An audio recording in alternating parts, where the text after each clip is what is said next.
السلام عليكم ورحمة الله. وعليكم السلام ورحمة الله وبركاته.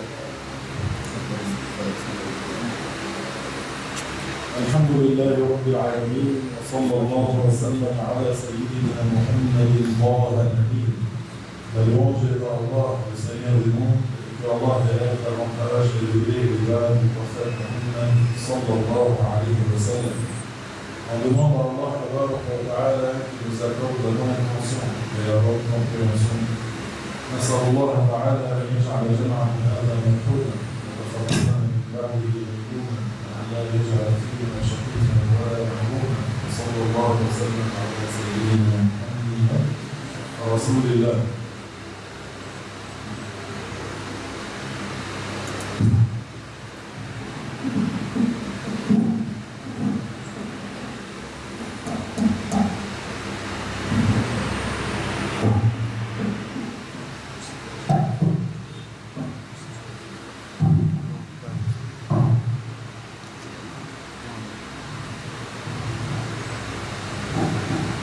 بسم الله. الله تبارك وتعالى dit dans le Coran الكريم: الله الذي خلق سبع سماوات ومن الأرض مثلهن. Ce qui signifie Allah qui a créé 7 cieux et autant de terre. Voilà la seule preuve du Coran al-Karim dans lequel on trouve qu'Allah tabaraka wa ta'ala a créé 7 terres. Car Allah tabaraka wa ta'ala a dit ce qui signifie Allah qui a créé 7 cieux et autant de terres, c'est-à-dire 7 cieux et 7 terres. Allah subhanahu wa ta'ala a créé les 7 cieux et au-dessus des 7 cieux, Allah ta'ala a déjà créé le paradis. Adam et Ève étaient au paradis avant qu'ils descendent sur la terre. Et au-dessus du paradis, Allah subhanahu wa ta'ala a créé le trône. Et au-dessous du trône, Allah a créé le kursi. Et au-dessus des 7 cieux, on trouve aussi la table préservée à l'autre mahfouz.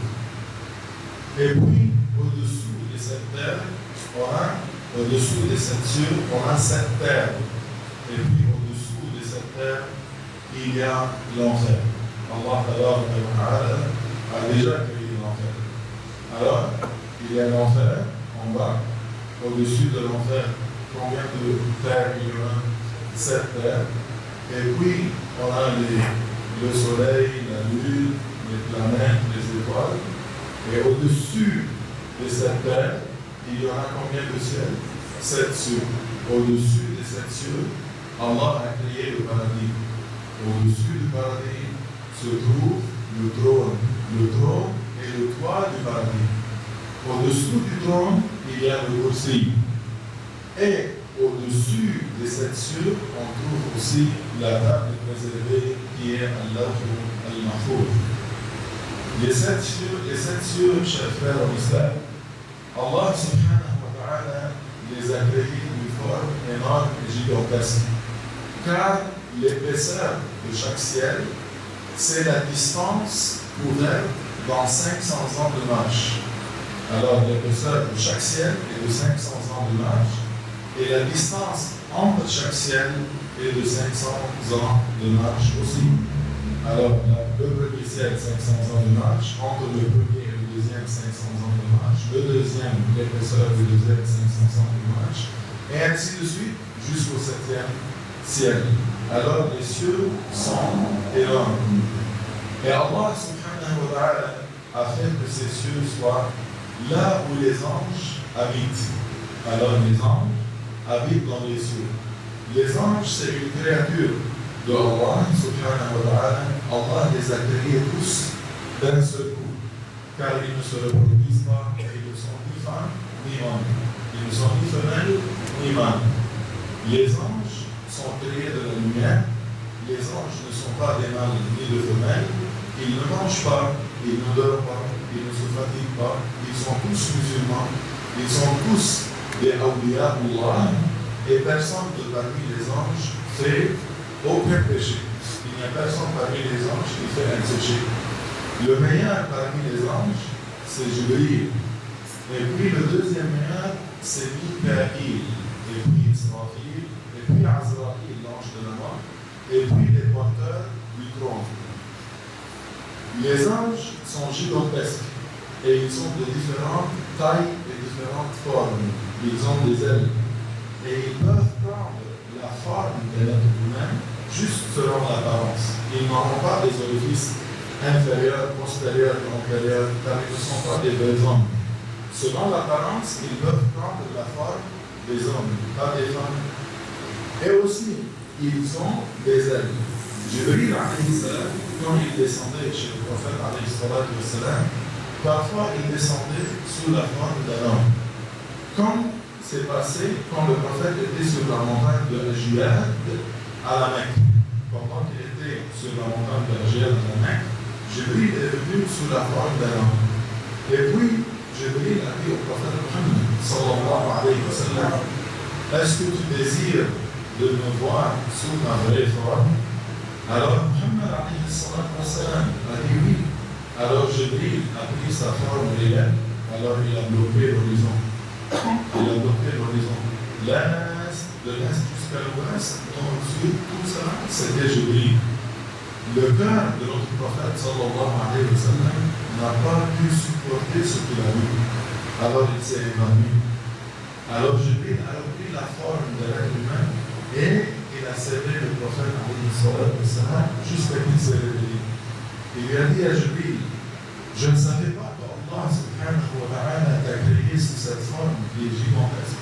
Il lui a dit à Rasulallah, Allah m'a créé 600 ailes, j'ai juste ouvert deux. Et mon frère Israfil, Allah lui a créé 600 ailes, chaque aile de Israfil est aussi grand que les 600 ailes. Allahu Akbar. Alors Israfil, selon la taille et la forme, est plus gigantesque que Jibril, sauf que Jibril est meilleur que Israfil. Car le meilleur de parmi les anges, c'est Jibril, alayhi salam. Et ici, mon frère, ça se peut que tu demandes, comment, avant la nuit de l'ascension vers les cieux, al-Ma'raj, quand le prophète sallallahu alayhi wa sallam a vu Jibril qui a ouvert deux ailes seulement, il s'est évanoui, alors que dans la nuit de l'ascension, Jibril a ouvert les 600 ailes. Il a ouvert les 600 ailes et il s'est rapproché du prophète jusqu'à que, entre Jibril et le prophète, il y avait moins que 2 pauses. Il y avait moins que 2 coudées. Et le prophète le regardait et il ne s'est pas évanoui. Alors la réponse, parce que Allah Ta'ala dit,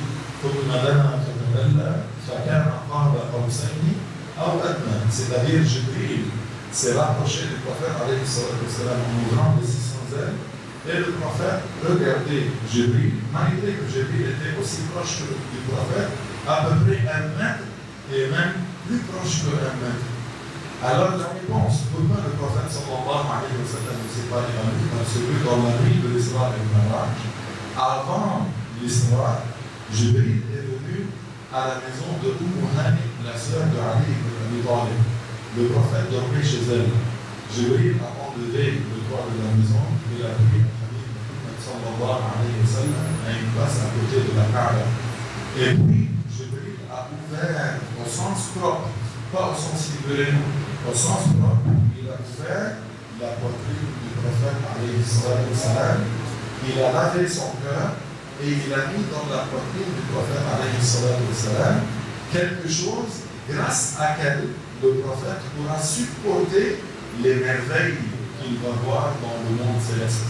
C'est pour ça que le prophète sallallahu alayhi wa sallam ne s'est pas évanoui dans la nuit de l'ascension quand il a vu Jibril se rapprocher de lui dans les cieux.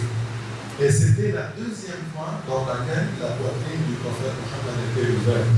La première fois était quand il avait 4 ans à peu près, et maintenant quand il avait 51 ans, avant le voyage nocturne et l'ascension. Alors, chers frères en islam, les anges ont de différentes tailles, et ils ont des ailes aussi, et ils habitent où? Ils habitent dans les cieux. Et quand Allah subhanahu wa ta'ala veut punir un peuple, Allah envoie sur eux Jibril alayhi salam pour les anéantir. C'est pour ça qu'Allah subhanahu wa ta'ala a menacé les idolâtres de la Mecque en disant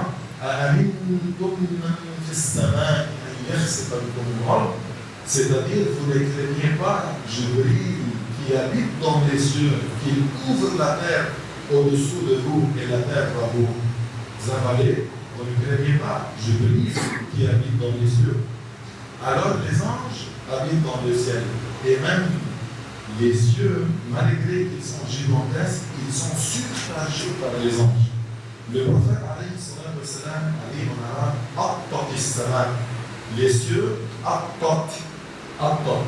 C'est quoi Attat? Normalement, les Arabes qui savent à propos des chameaux et ainsi de suite, quand ils mettent du poids sur le chameau, si le chameau est surchargé par le poids, il y a Otto, c'est-à-dire il commence à faire sortir une voix, comme on dit, un son, que je suis surchargé. Alors, on sait qu'il faut enlever du poids. Alors, le prophète, qu'est-ce qu'il a dit à propos des cieux? Elle était surchargée par les anges. Il n'y a même pas une distance, le prophète a dit, de 4 doigts vides.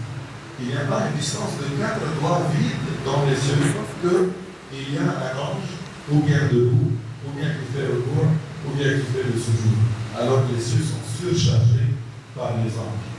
Et aussi, dans le ciel maintenant, il y a un être humain maintenant qui vit avec les anges comme les anges. C'est le prophète Isa, le fils de Maryam. Comme vous le savez, Isa n'était pas mort. Et Isa n'était pas crucifié. C'est Jibril qui l'a pris. Et il l'a mis au 2e ciel, là où il vit présentement, comme les anges, c'est-à-dire qu'il ne mange pas, il ne boit pas, il ne dort pas, il ne se fatigue pas. Jusqu'à ce qu'il va descendre sur la terre pour vivre 40 ans, et puis il fera le Hajj, la Umrah, et il va visiter la tombe du prophète sallallahu alayhi wa sallam, là où il va mourir, et il va être enterré à côté de la tombe du prophète sallallahu alayhi wa sallam dans la Medina al-Munawwara. Et dans les cieux, chers amis, il y a plusieurs choses. Comme par exemple, au 2e ciel, on a dit qu'il y a Isa alayhi salam. Aussi, au 7e ciel, il y a une place qui s'appelle Al-Ilyin. Kalla inna kitab al-Abrari lafi Al-Ilyin. Wa ma adraka ma Al-Ilyin. Kitabun marqum yashhaduhu al-muqarrabun. C'est-à-dire, dans le 7e ciel, il y a une place qui s'appelle Al-Ilyin, là où il y a un kitab. Le kitab ici, c'est-à-dire quelque chose sur lequel on écrit. Alors, après que le musulman meurt et Azraïl prend son âme, les anges de la miséricorde prennent l'âme de ce musulman, de Azraïl, et ils montent aux cieux. Et les cieux s'ouvrent jusqu'à qu'il arrive au 7e ciel, là où ils vont écrire le nom de ce musulman qui est mort. Un tel, le fils d'un tel, est mort musulman, et ils écrivent son nom à Al-Liyin, ils descendent avec l'âme, à rouge, à la terre. Est-ce que c'est clair jusqu'à maintenant? Alors, Al-Liyin est au 7e ciel. Et au 7e ciel aussi, il y a au-dessus de la Kaaba, mais au 7e ciel, une place qu'on appelle Al-Baytu Al-Ma'mour. Al-Baytu Al-Ma'mour, c'est une place pour les anges, comme la Kaaba pour nous. Chaque jour, 70 000 anges entrent dans le Baytu Al-Ma'mour, ils font la prière, ils sortent et ils ne reviennent jamais. Alors ça vous indique combien les anges sont nombreux. Chaque jour, 70 000 anges entrent, ils font la prière et ils ne reviennent plus jamais. Subhanallah. Et aussi, dans les cieux, plus spécifiquement au 6e ciel, il y a un arbre. Cet arbre, le prophète l'a vu, sallallahu alayhi wa sallam, et c'est nommé Sidratul Muntaha. Sidratul Muntaha est un arbre énorme, qui commence au 6e et s'étend jusqu'à dépasser le 7e ciel. Le prophète l'a vu et il l'a décrit. Il a dit que c'est un arbre qui est entouré par des papillons en or. Et les feuilles de cet arbre sont aussi grandes que les oreilles des éléphants. Et il a dit, alayhi salatu wassalam, personne de parmi les êtres humains est capable de la décrire à 100% tellement qu'elle est belle. Il y a personne qui peut complètement la décrire tellement qu'elle est bonne, qu'elle est belle. Alors, où est-ce que ça trouve ce tableau maintenant se trouve au 6e, mais ça dépasse le 7e siècle. Et aussi, chers frères en islam, dans les cieux, il y a quelque chose qu'on appelle Baytul Izza. Baytul Izza, c'est une place au premier ciel. Au premier ciel. Le prophète sallallahu alayhi wa sallam, quand il a reçu la révélation la première fois pendant qu'il était dans la grotte de Hira, c'était un jour du 24 Ramadan. Le 24 Ramadan. La nuit de Al-Qadr, c'était la nuit du 24e jour. Yani le 23 après le Maghrib, la nuit du 24, c'était Laylatul Qadr. Allah subhanahu wa ta'ala dit Inna anzalnahu fi Laylatul Qadr.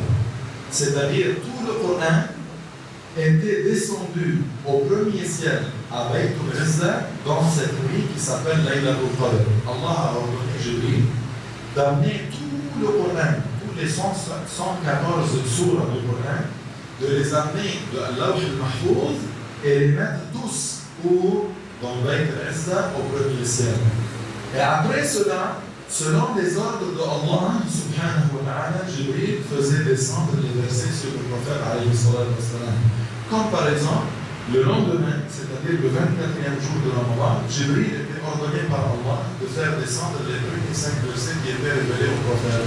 اقرأ باسم ربك الذي خلق خلق الإنسان من علق اقرأ وربك الأكرم الذي علم بالقلم علم الإنسان ما لم يعلم. Et ainsi de suite. Comme par exemple, quand le prophète alayhi salatu wassalam a invité les gens à l'islam, il a dit j'ai quelque chose à vous dire. Alors les gens se sont rassemblés sur la montagne de As-Safa. Et parmi ces gens-là, il y avait l'oncle maternel du prophète Mohammed qui s'appelle Abu Lahab al-Mundi. Alors quand le prophète leur a dit si je vous dis qu'il y a une armée qui va conquérir la Mecque et cette armée est derrière cette montagne, est-ce que vous me croyez? Alors ils lui ont dit oui, on te croit, tu es un sort de l'ennemi, tu es l'honnête, tu es le véridique, bien sûr, on te croit.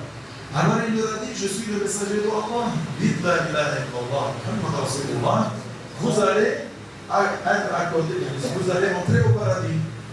Alors subhanallah, Abu Lahab, l'oncle paternel du prophète, qu'est-ce qu'il a fait? Il a insulté le prophète et il lui a dit Tabban daka, c'est pour ça que tu nous as appelés. Il lui a dit que tu sois maudit, c'est pour ça que tu nous as appelés. Alors Allah a ordonné Jibril de faire descendre de haut du premier ciel de Baytul Izza au prophète Mohammed Tabbat yada abi lahab wa tab ما أغنى عنه ماله وما كسب سيصلى نارا ذات لهب وامرأته حمالة الحطب في جيبها حبل من مسد. Alors le maudit, c'est pas Mohammed sallallahu alayhi wa sallam, mais c'est plutôt Abu Lahab et sa femme, la borgne Jamil, qui alimentait la médisance contre le prophète sallallahu alayhi wa sallam, qui faisait la zizanie, la namime contre le prophète alayhi wa sallam. Quand les Juifs sont venus chez le prophète, par exemple, ils lui ont dit à Mohammed sallallahu alayhi wa sallam, décris-nous ton Seigneur. Parle-nous des attributs de ton Seigneur. Alors Allah a ordonné à Jibril de faire descendre de haut du premier ciel de Baytul Izza les versets de Surat Al-Ikhlas. Qul huwa Allahu ahad. Allahu as-samad. Lam yalid wa lam yulad wa lam yakul lahu kufuwan ahad. Puis il a dit Hadhihi sifatu Rabbi. Voilà les attributs de mon Seigneur subhanahu wa ta'ala. Alors, dans le premier ciel, il y a Baytul Izza, là où tout le Coran était descendu dans Laylatul Qadr, là-bas. Et aussi, chers frères en islam, au premier ciel aussi, il y a les âmes, les rouhes, les âmes des grands pécheurs musulmans après la décomposition de leur corps. Quand la terre va assimiler les corps des grands pécheurs musulmans, les âmes qui trompent les tombes Et certains, parmi les anges des grands pécheurs, seront accrochés entre le premier ciel et la première terre, et certains seront dans le premier ciel. Ça, c'est au premier ciel. Alors, les cieux, l'habitat des anges, il y a dans les cieux, qu'est-ce qu'on a dit? Qui veut me rappeler? Qu'est-ce qu'on a dit il y a dans les cieux? Il y a les anges. Qui d'autre? Il y a Al-Bayt al-Ma'mour, qui est où? Qui est au 7e ciel. Et qu'est-ce qu'il y a aussi aux cieux? Il y a Bayt al-Izza. Dans quel ciel? Au 2e ciel. Au 1er ciel. Bayt al-Izza au 1er ciel. Et qu'est-ce qu'il y a dans les cieux aussi?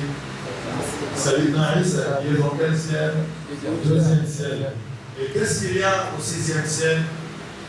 Il y a un arbre qui s'appelle Sidratul Muntaha, qui dépasse le 6e ciel jusqu'à arriver au 7e. Ça dépasse le 7e ciel. Alors, les cieux sont gigantesques et Allah subhanahu wa ta'ala les a levés sans des poteaux.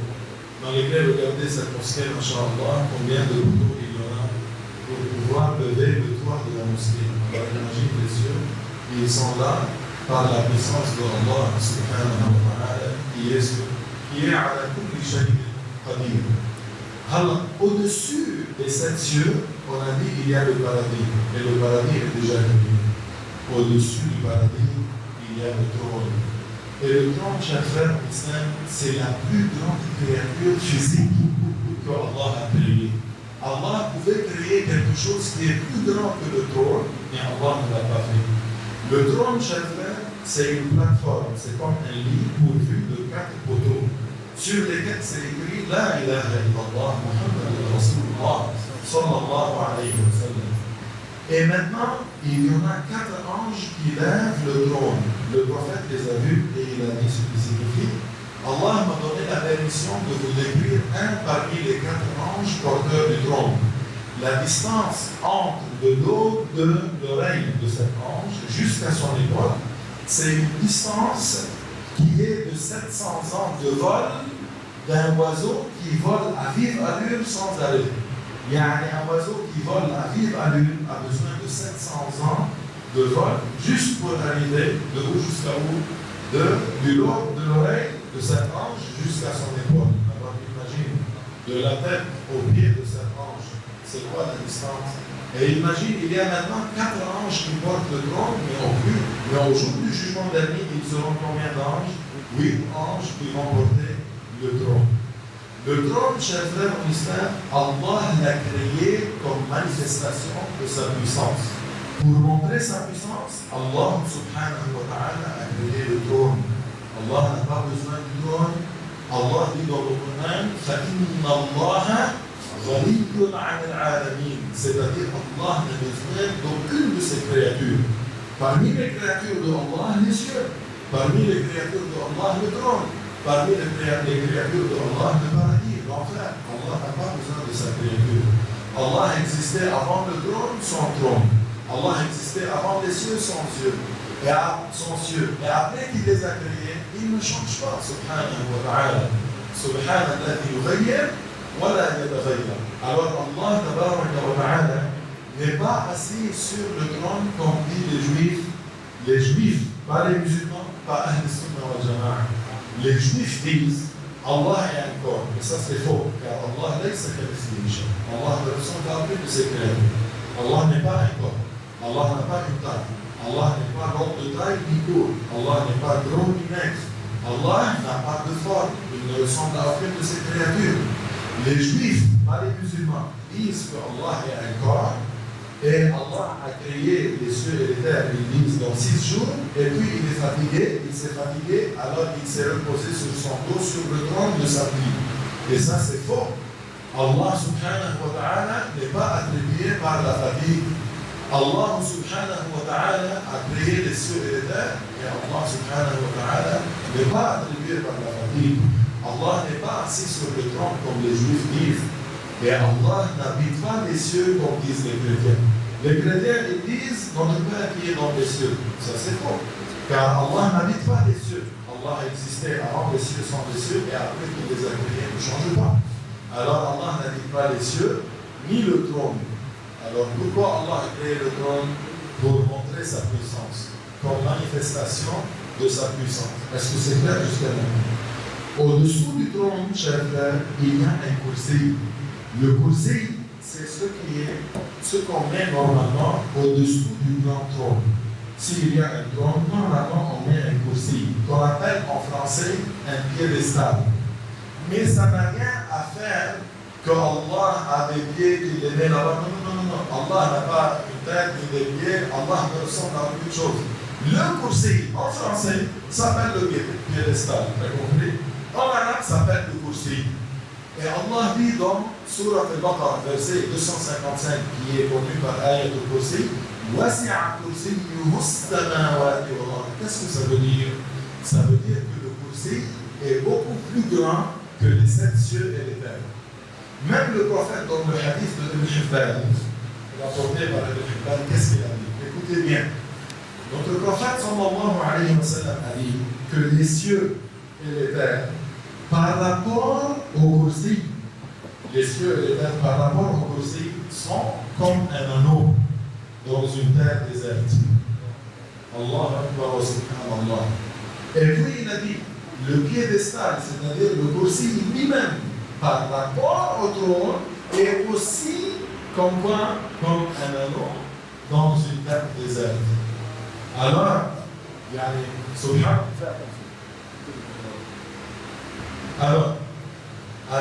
subhanallah azim, les cieux sont beaucoup plus petits que quoi? Que le kursi. Et le kursi est beaucoup plus petit que quoi? Que le trône. La plus grande créature d'Allah physique, c'est quoi? C'est le trône, Al-Arsh al-Majid, et c'est pas une place d'Allah subhanahu wa ta'ala. Allah est notre créateur. Allah n'a pas une longueur, ni largeur, ni épaisseur, ni couleur. Allah n'est ni jaune, ni rouge, ni noir, ni blanc, ni transparent. Allah ne ressemble à aucune de ses créatures. Allah n'habite ni les cieux, ni les terres, ni le paradis, ni l'enfer. Allah existe sans endroit. Et Allah est le plus haut en grade et en degré. Et Allah est le plus grand en grade et en degré. Quand tu dis Subhana Rabbi al-A'la, c'est-à-dire Allah est le plus haut en point, en grade, en degré, en bas, en place. Et quand tu dis Allahu Akbar, ça ne veut pas dire que Allah est le plus grand par l'aspect physique. Non.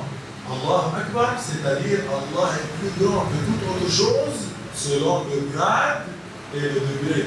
Le grade et le degré de Allah est le plus grand, subhanahu wa ta'ala. Tandis que Allah, tabaraka wa ta'ala, comme on a dit, il ne ressemble pas à sa créature. Allah n'a besoin d'aucune chose, subhanahu wa ta'ala.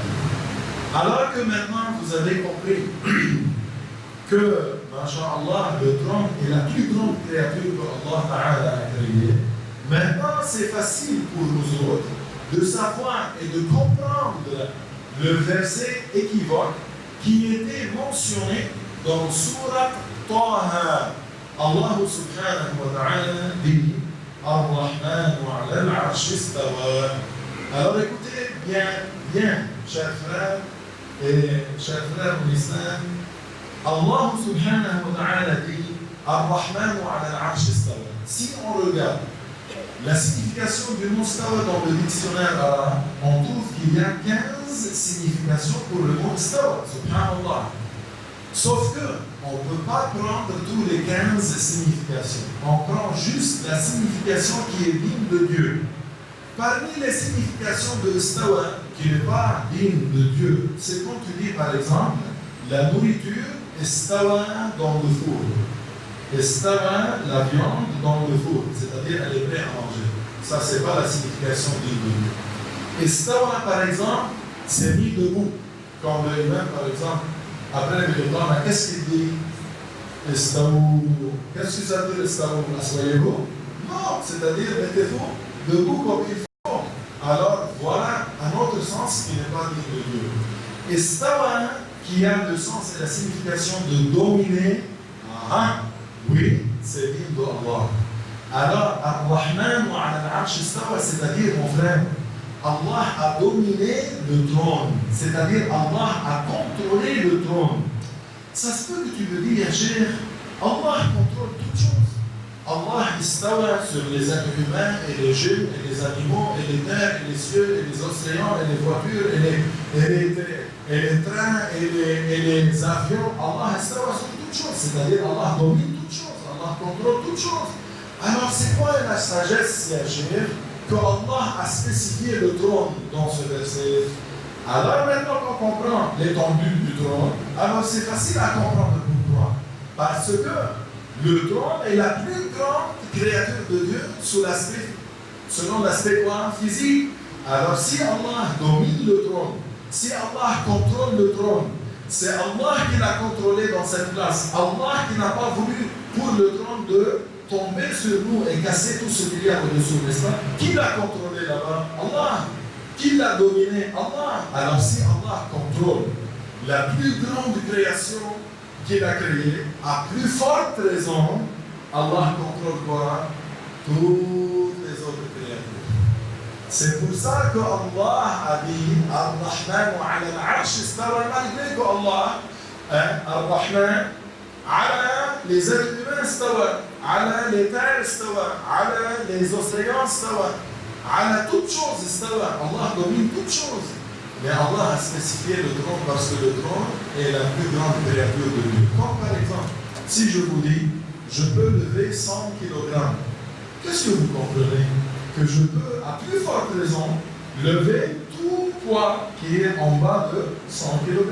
Mais est-ce que j'ai besoin de dire, je peux lever 1, 2, 3, 4, 5, 6, 7, 8, 9, 10, 20, 30, 40, jusqu'à 100?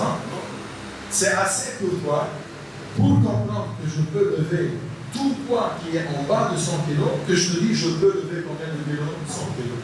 Et aussi, Ahl-Sunnah wal-Jama'a, quand ils lisent, quand ils récitent Ar-Rahman wa ala al-Arsh istawa, ils savent que si Allah subhanahu wa ta'ala contrôle et domine la plus grande créature, à plus forte raison, Allah contrôle et domine quoi? Toutes les créatures. Alors faites attention, car il y a, subhanallah, des sectes égarés qui prétendent que Allah est assis sur le trône. Ça, c'est pas la croyance de Ahl-Sunnah. La croyance de Ahl-Sunnah, Allah n'a pas besoin du trône. Chers frères en islam, ma'ashar Ahl-Sunnah wa Jama'a, écoutez-moi bien.